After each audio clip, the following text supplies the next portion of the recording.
Good morning. This lecture is on manipulation of alginate impression material. We all know that impression is a negative likeness or copy in reverse of the surface of an object, an imprint of the teeth and adjacent structures for use in dentistry. There are so many impression materials are available for making impression. Alginate is the most commonly used impression material, which is a irreversible hydrocolloid impression material. It is available in powder form, paste form and salt form.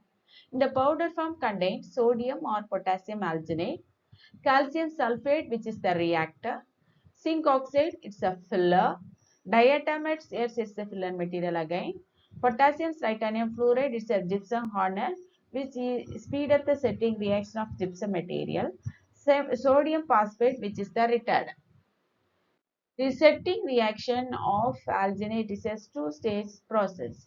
In the first stage, the reaction is between the retarder and the reactor. So, when the trisodium phosphate react with the calcium sulfate, we will be getting calcium phosphate and sodium sulfate. Then the process continues till the retarder is over. Finally, the sodium or potassium alginate come into action with the calcium sulfate. Then we'll be getting a set mass of calcium alginate. So the gelation process is a chemical reaction. So it is a thermoset impression material. This set mass will form a press heap like structure. This setting reaction is irreversible one. The mixing time for the regular set impression material it is 1 minute. The faucet alginate it is 0.75 minutes.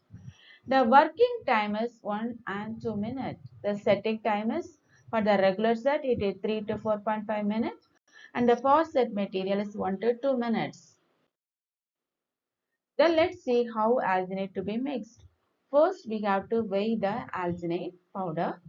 We need to take 60 gram of powder with 38 ml of water. So you take a clean bowl with a curved end spatula, then add the powder. First take the water, then add the powder so that spreading or sprinkling of powder in the environment can be prevented.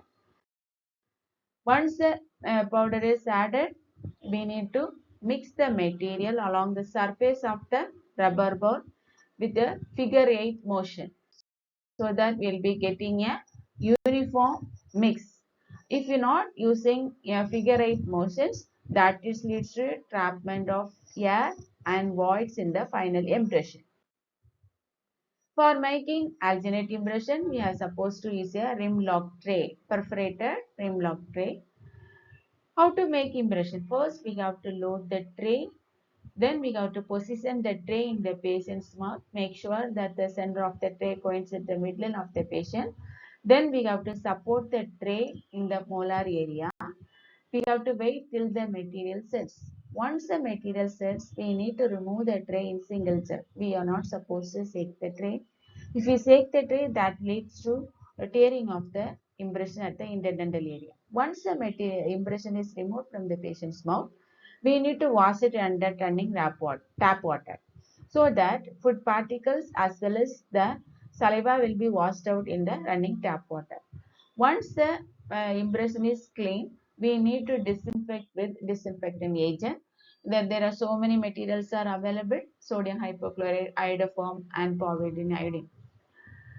Then we have to store the material in a sealed pouch.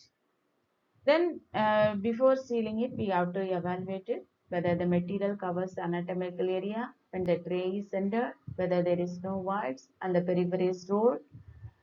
Then we have to keep it in a. Then we have to pour the material within 12 minutes to avoid distortion.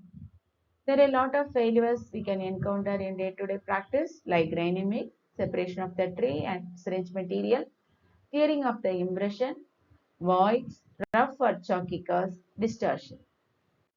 For further details, you can refer the following textbook. Thank you.